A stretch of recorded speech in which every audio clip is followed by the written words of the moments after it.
વિદ્યાર્થીની બહેનો, હું એસ.સી. ખાંભડિયા, શ્રી કન્યા વિદ્યાલય ઉમા કેમ્પસ, લાઠીદળ. કેમ છો? મજામાં? આજે આપણે ધોરણ 11 સમાજશાસ્ત્ર એકમ 3 સામાજિક વ્યવસ્થા અને સામાજિક રચનાતંત્ર વિશે અભ્યાસ કરીશું. પ્રસ્તાવના: અગાઉના એકમમાં આપણે સમાજશાસ્ત્રની કેટલીક વિભાવનાઓની સમજૂતી મેળવી. વિશાળ માનવ સમાજમાં જ્યાં જ્યાં નજર નાખીએ ત્યાં માનવીની જરૂરિયાતોની પૂર્તિ માટે અનેક વ્યવસ્થાઓ અને પેટા વ્યવસ્થાઓ જોવા મળે છે. જેમ કે કુટુંબ જેવી સંસ્થા દ્વારા બાળકના જન્મ, રક્ષણ, પોષણ અને સંસ્કાર સિંચન માટે ઊભી કરાયેલી વ્યવસ્થા. આ ઉપરાંત શિક્ષણ સંસ્થા શૈક્ષણિક જરૂરિયાતો પૂરી પાડે છે. આમ લગ્ન, જ્ઞાતિ, આર્થિક, ધાર્મિક વગેરે સંસ્થાઓ માનવીની જરૂરિયાતો સંતોષતી સામાજિક વ્યવસ્થાઓ છે. આપણે અગાઉ પણ એકવાર એવું સમજ્યા હતા કે સંસ્થાને આપણે અહીંયા વિસ્તૃત અર્થ સમજવાનો છે. સંસ્થા એટલે જ્યાં સુધી આપણે સમાજશાસ્ત્ર નહોતા ભણતા ત્યારે સંસ્થા શબ્દનો સામાન્ય અર્થ આપણે મોટે ભાગે એવું કરતા કે શૈક્ષણિક સંસ્થા હોય, આરોગ્યને લગતી સંસ્થાઓ હોય. પણ અહીંયા સમાજની જુદી જુદી સંસ્થાઓ, લગ્ન, જ્ઞાતિ, આર્થિક, ધાર્મિક વગેરે સંસ્થાઓને પણ સમાજશાસ્ત્ર છે એક સંસ્થા કહે છે. આપણે આ વિશાળ માનવ સમાજ છે ત્યાં આપણે દ્રષ્ટિપાત કરીએ, જોઈએ તો દરેક માણસની જુદી જુદી જરૂરિયાતો હોય છે. આ જરૂરિયાતો પૂરી કરવા માટેની આ સંસ્થાઓ હોય છે. દાખલા તરીકે બાળક હોય તો એને બાળકને જન્મ આપવો, ત્યાંથી શરૂ કરીને એનું ઘડતર કરવું, એને પોષણ આપવું, એને શિક્ષણ માટે શૈક્ષણિક સંસ્થાઓ, લગ્ન સંસ્થા, જ્ઞાતિ સંસ્થા, આર્થિક સંસ્થા, આ દરેક સંસ્થામાંથી પસાર થતા હોય છે. કુટુંબની અંદર બાળકનો જન્મ થાય તો એનું રક્ષણ કરવું, એનું પોષણ અને સંસ્કાર આપવાનું જે કાર્ય છે એ કુટુંબ સંસ્થા કરતી હોય છે. આ રીતે આપણે આને સમજવાનું છે.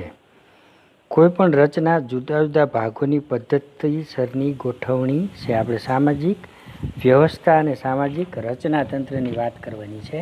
એટલે કોઈ પણ રચના હોય તો એ છે કોઈ પણ સંસ્થાની રચના થતી હોય, કોઈ પણ મશીનરીની રચના થતી હોય તો એના જુદા જુદા ભાગોની પદ્ધતિસરની ગોઠવણી એમાં થતી હોય છે, તો જ એ બરાબર કામ કરી શકે. અહીંયા એક ઉદાહરણ આપ્યું છે કે જેવી રીતે મોટરકારની રચના તેના machine, wheel, steering, seat, glass જેવા વિવિધ ભાગોના જોડાણથી બનેલી છે. આમ કોઈ પણ ભૌતિક વસ્તુ, આ બધી ભૌતિક વસ્તુ થઈ. ભૌતિક વસ્તુ મકાન, પંખો, ટેબલ, ખુરશી વગેરે વિવિધ ભાગોના જોડાણથી બનેલી એક રચના છે. પછી આપણે ધીમે ધીમે સામાજિક રચનાતંત્ર ઉપર જવાનું છે. આ બધી આપણે વાત કરીએ મોટર ગાડી વગેરેની તો એ ભૌતિક રચનાઓ છે. અને એ જુદા જુદા પાર્ટ્સ એ પાછા વ્યવસ્થિત ગોઠવણ કર્યા પછી એ બરાબર કામ કરે છે. તેવી જ રીતે શાળા, આચાર્ય, શિક્ષકો, વિદ્યાર્થીઓ, ક્લાર્ક, પટ્ટાવાળા વગેરે સામાજિક સંસ્થાઓના જોડાણથી રચાય છે. એવી રીતે આપણે હવે સામાજિક વાત કરીએ, પેલી ભૌતિક થઈ તો શાળા હોય તો આચાર્ય, શિક્ષકો, વિદ્યાર્થીઓ, ક્લાર્ક, પટ્ટાવાળા વગેરેના સ્થાનો, સામાજિક જે સ્થાન છે, કોનું સ્થાન કેવું છે? આચાર્યનું સ્થાન, શિક્ષકનું સ્થાન, વિદ્યાર્થીઓનું, અંદર કામ કરતા તમામ કર્મચારીઓ એટલે કે ક્લાર્ક, વહીવટી કર્મચારી, પટ્ટાવાળા વગેરેના જોડાણથી રચાય છે.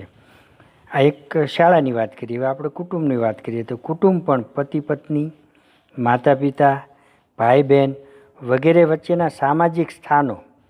પિતા તો પિતાનું સ્થાન ક્યાં, માતા તો પત્ની તો પત્નીનું સ્થાન, માતા તો માતાનું સ્થાન, પિતા તો પિતાનું સ્થાન, ભાઈ અને બહેનનું પોતપોતાની જગ્યાએ સ્થાન વગેરેના સામાજિક સ્થાનોના જોડાણથી સામાજિક રચના થાય છે. એવી જ રીતે કોલેજ હોય, બેંક, ક્રિકેટ ટીમ હોય, જ્ઞાતિ, ગ્રામ વગેરે સામાજિક રચનાઓ છે. કોલેજ હોય તો એનું આખું સામાજિક રચનાતંત્ર, બેંક હોય તો એનું, ક્રિકેટની ટીમ હોય તો એને કેટલા ખેલાડીઓ, એને કઈ કઈ ભૂમિકા ભજવાની હોય, બોલર હોય તો એની ભૂમિકા વગેરે પોતપોતાનું એક સ્થાન હોય અને વ્યવસ્થિત આખી ગોઠવણ હોય. એ ગોઠવણ જેટલી સરસ એટલું એ સંસ્થા સારી રીતે કાર્ય કરે.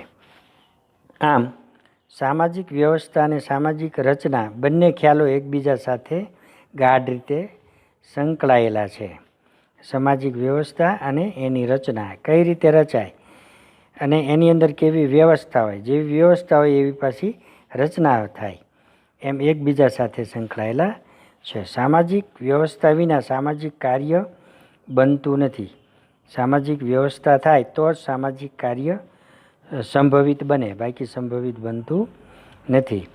સામાજિક કાર્ય સામાજિક રચના વિના સંભવિત નથી. ટૂંકમાં સામાજિક વ્યવસ્થા અને સામાજિક રચના બંને એકબીજાના પૂરક છે. રચના દ્વારા વ્યવસ્થા થાય, વ્યવસ્થા દ્વારા રચના થાય, એકબીજાના પૂરક છે.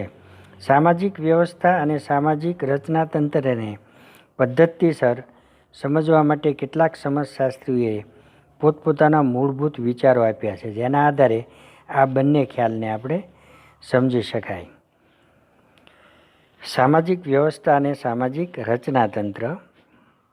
સામાજિક વ્યવસ્થા અને સામાજિક રચનાતંત્રને સમજવા માટે સમાજશાસ્ત્રી હર્બર્ટ સ્પેન્સરે માનવ સમાજ અને શરીરની તુલના કરી.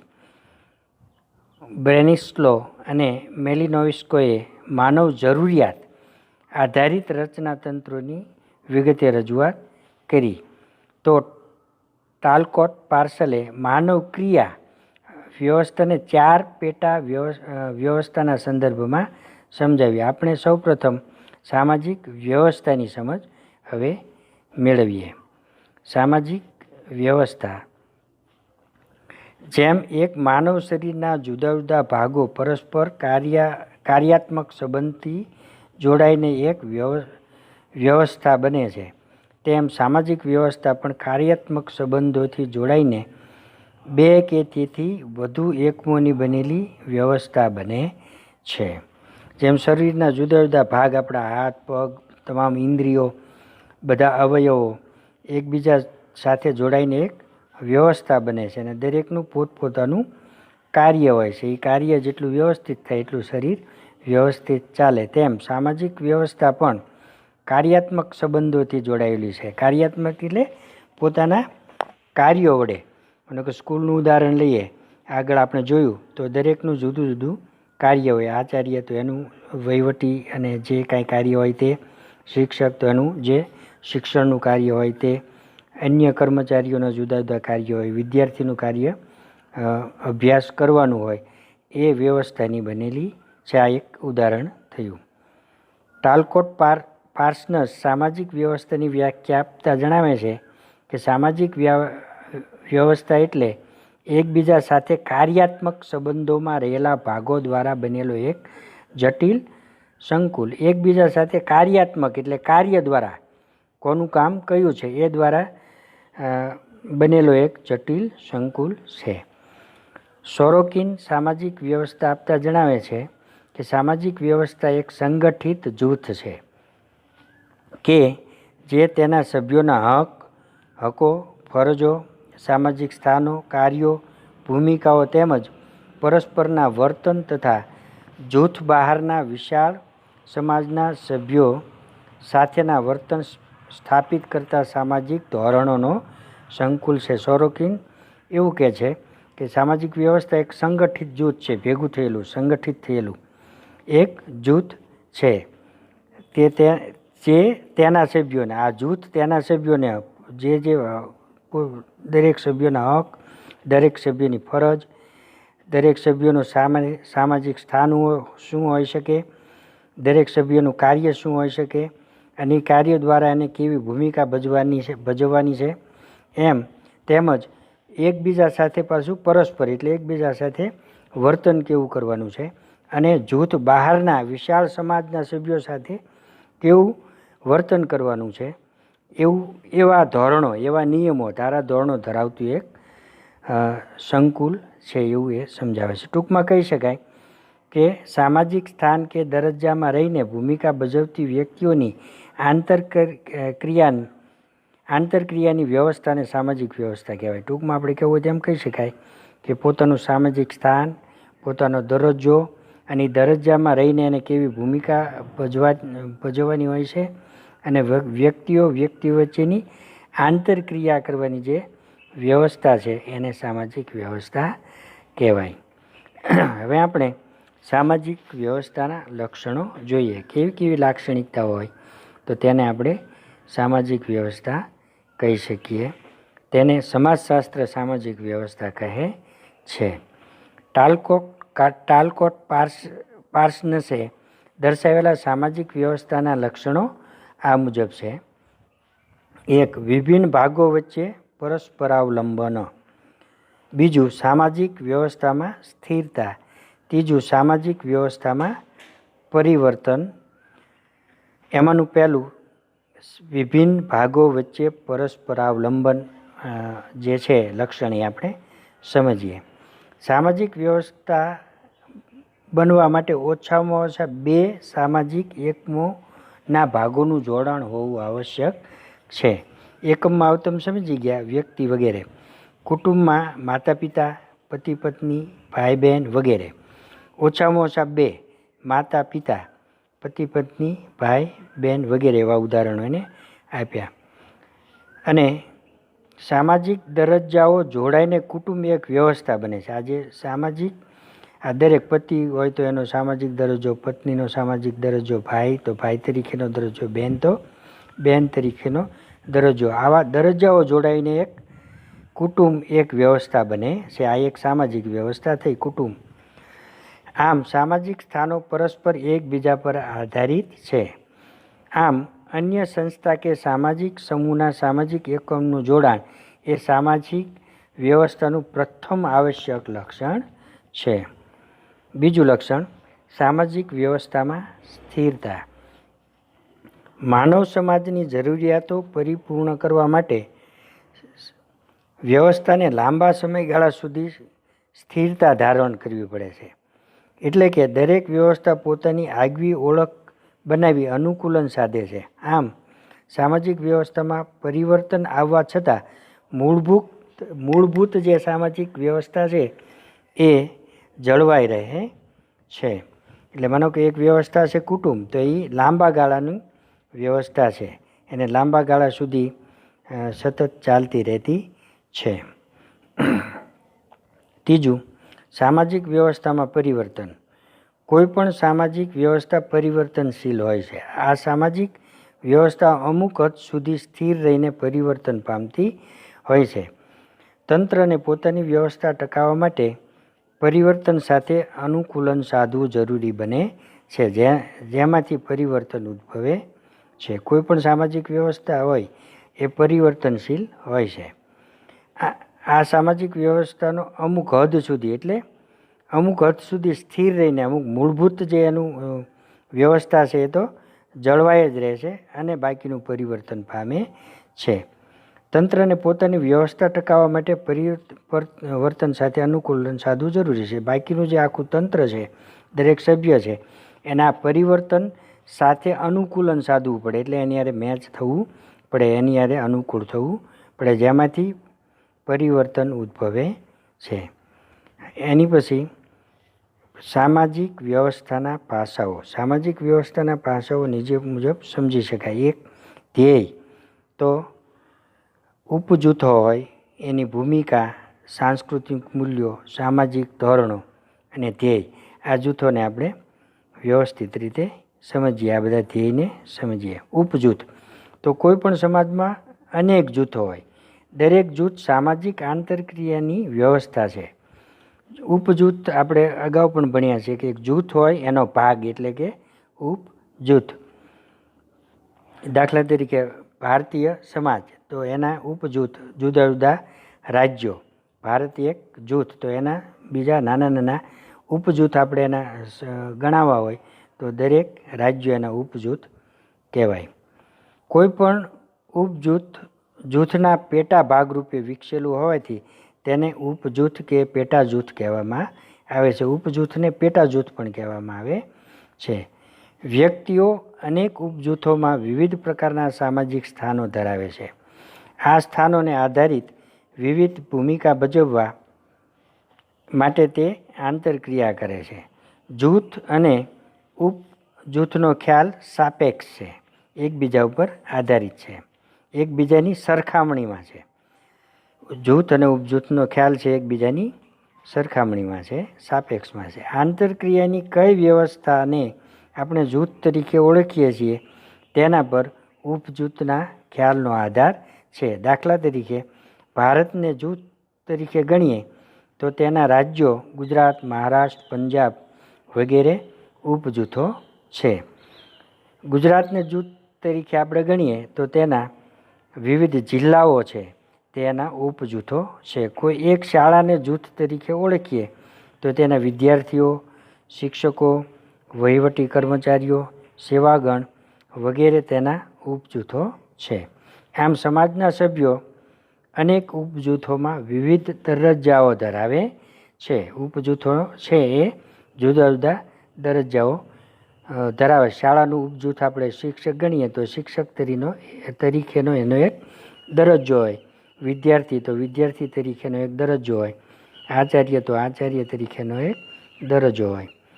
દરેક ઉપજૂથમાં વિભિન્ન દરજ્જાઓનો કોટિક્રમ પણ રચાયેલો છે. કોટિક્રમ એટલે ક્રમ, પહેલું, બીજું, ત્રીજું કોણ આવે. ઊંચો આમ આગળ ભણવાના છે આપણે કોટિક્રમ. ઉચ્ચતાથી શરૂ કરી અને નીચે આવતા આવતા ક્રમમાં થતું ક્રમિક ગ્રુપ. આચાર્ય તો એનો દરજ્જો સૌથી મોટો હોય, શિક્ષક તો એની પછીનો, ક્લાર્ક એની પછીનો, એમ આ ક્રમની અંદર જે હોય એને કોટિક્રમ કહેવામાં આવે છે.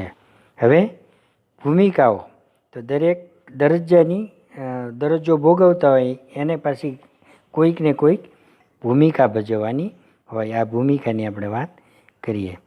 સામાજિક વ્યવસ્થામાં વ્યક્તિના વિવિધ દરજ્જાઓ હોય છે. આ દરજ્જાના સંદર્ભમાં સામાજિક ધોરણો પ્રમાણે વ્યક્તિ જે કાર્ય કરે છે તેને ભૂમિકા કહેવામાં આવે છે. એટલે જે દરજ્જો હોય એ દરજ્જા પ્રમાણે જે કાર્ય કરે છે એને ભૂમિકા કહેવામાં આવે છે. દાખલા તરીકે આચાર્ય છે તો એની દરજ્જો આચાર્ય તરીકેનો છે. આ આચાર્ય તરીકેનું જે કાર્ય કરે છે એ કાર્યને ભૂમિકા કહેવામાં આવે. જે વ્યક્તિની ફરજોનો નિર્દેશ કરે છે, આ ભૂમિકા છે એ આમ જોઈએ તો એની ફરજો છે. શિક્ષક હોય તો શિક્ષક તરીકેની એની ફરજ કઈ એવો નિર્દેશ આ ભૂમિકા કરે છે. વિદ્યાર્થી તો વિદ્યાર્થી તરીકેની એની ફરજો કઈ હોઈ શકે એ નિર્દેશ કરે છે. ભૂમિકા એ દરજ્જાનું વર્તનલક્ષી પાસું છે. ભૂમિકા છે એ દરજ્જા પ્રમાણે વ્યક્તિ કેવું વર્તન કરે છે એને લગતું પાસું છે, એટલે વર્તનલક્ષી પાસું છે. સામાજિક વ્યવસ્થામાં દરેક વ્યક્તિને વિવિધ ઉપજૂથોમાં વિવિધ ભૂમિકાઓ ભજવવાની હોય છે. જેમ કે શાળામાં આચાર્ય શાળાનું સંચાલન કરે છે, શિક્ષક ભણાવે છે, વિદ્યાર્થી ભણે છે, વહીવટી કર્મચારી કાર્યાલયનું કામ કરે છે, સેવાગણ સેવાનું કામ કરે છે. આ કાર્યો તેમની ભૂમિકા નિર્દેશિત કરે છે, એટલે કે ભૂમિકા દર્શાવે છે. સામાજિક ધોરણો. અમુક સામાજિક પરિસ્થિતિ કે સામાજિક રચનાતંત્રમાં કોઈ સ્થાન સાથે સંકળાયેલી સમૂહ વર્તનની અપેક્ષાઓ એટલે સામાજિક ધોરણો. આ સામાજિક ધોરણો વ્યક્તિનું વર્તન નક્કી કરતા માપદંડો છે. આ માપદંડો જ વ્યક્તિના વર્તનની યોગ્યતા કે અયોગ્યતાનું સ્પષ્ટીકરણ કરે છે. જેમ કે શાળા સંચાલનના નિયમો આચાર્યથી લઈ વિદ્યાર્થીઓ સુધી તમામ તબક્કે વર્તનને નિયંત્રિત કરે છે. સામાજિક ધોરણો સમૂહ જીવનનું વાતાવરણ રચે છે. અમુક સામાજિક પરિસ્થિતિની અંદર સામાજિક રચનાતંત્રની અંદર કોઈ સ્થાન સાથે સંકળાયેલ સમૂહને કઈ રીતે વર્તન કરવાનું છે એવી જે અપેક્ષાઓ રાખવામાં આવે એ અપેક્ષાઓ પર પ્રમાણેના જે નિયમો છે એની વાત અહીંયા છે, જે આખા સમૂહને નિયંત્રિત કરે છે. પોતપોતાની ફરજ પ્રમાણે કેવા કેવા નિયમો હોય. દાખલા તરીકે શાળાનું સંચાલન કરવું હોય તો એ સંચાલન કરવાના જે નિયમો હોય તે આચાર્યથી શરૂ કરીને વિદ્યાર્થી સુધી દરેકને કેવા કેવા નિયમ પ્રમાણે કામ કરવાનું છે અને એ પ્રમાણેનું કામ કરીને એવું કામ કરવા માટેનું વાતાવરણની રચના કરે છે. સાંસ્કૃતિક મૂલ્યો. સામાજિક વ્યવસ્થામાં વ્યક્તિ જે વર્તન કરે છે તેનું મૂલ્યાંકન સાંસ્કૃતિક મૂલ્યો દ્વારા થતું હોય છે. જેવી સંસ્કૃતિ એ પ્રમાણે એનું મૂલ્યાંકન થતું હોય છે. જ્યાં જે સમાજની જે સંસ્થાની જેવી સંસ્કૃતિ હોય એ સંસ્કૃતિ પ્રમાણેના નિયમો હોય અને એ પ્રમાણે એના નિયમોનું મૂલ્યાંકન થતું હોય, એના કાર્યોનું, એની જે ભૂમિકા છે એનું મૂલ્યાંકન થતું હોય. આ સાંસ્કૃતિક મૂલ્યોને સમૂહનું પીઠબળ હોય છે. આ સાંસ્કૃતિક મૂલ્યો હોય એને જે સમાજની જે સંસ્કૃતિની હોય એનું પીઠબળ હોય છે. વળી સામાજિક વ્યવસ્થામાં વ્યક્તિ જે દરજ્જો ધરાવે છે તેનું મૂલ્યાંકન પણ સાંસ્કૃતિક મૂલ્યો દ્વારા થતું હોય છે. જેમ કે શાળાના આચાર્યશ્રીએ પ્રામાણિકતા અને પારદર્શકતાથી શાળાનું સંચાલન કરવું જોઈએ. શિક્ષકોએ નિષ્ઠાપૂર્વક કાર્ય કરવું જોઈએ. વિદ્યાર્થીઓએ નમ્રતાથી વર્તવું જોઈએ વગેરે સાંસ્કૃતિક મૂલ્યોના ઉદાહરણ ગણી શકાય. સાંસ્કૃતિક મૂલ્યોને ઉચ્ચ કક્ષાના સામાજિક ધોરણો તરીકે પણ ઓળખાવી શકાય. જે દરજ્જો છે ધરાવે છે એ દરજ્જા પ્રમાણેનું સાંસ્કૃતિક મૂલ્ય કેવું છે. જે દરજ્જો ધરાવતો હોય, માનો કે આચાર્ય હોય તો એનો દરજ્જા પ્રમાણે એને પ્રામાણિકતાથી અને બધા સાથે પારદર્શકતાથી કામ કરવું જોઈએ. સૌને સમાન રાખીને કામ કરવું જોઈએ અને સંચાલન કરવું જોઈએ. શિક્ષકે પોતાનું કામ નિષ્ઠાપૂર્વક કરવું જોઈએ. તેની સામે વિદ્યાર્થીઓએ નમ્રતાથી વર્તન કરવું જોઈએ વગેરેના ઉદાહરણો છે. આવતા વિડીયોમાં આપણે ધ્યેયો વિશેની ચર્ચા કરીશું. આજે આપણે અહીંયા આ વિડીયો પૂર્ણ કરીએ છીએ. આવજો.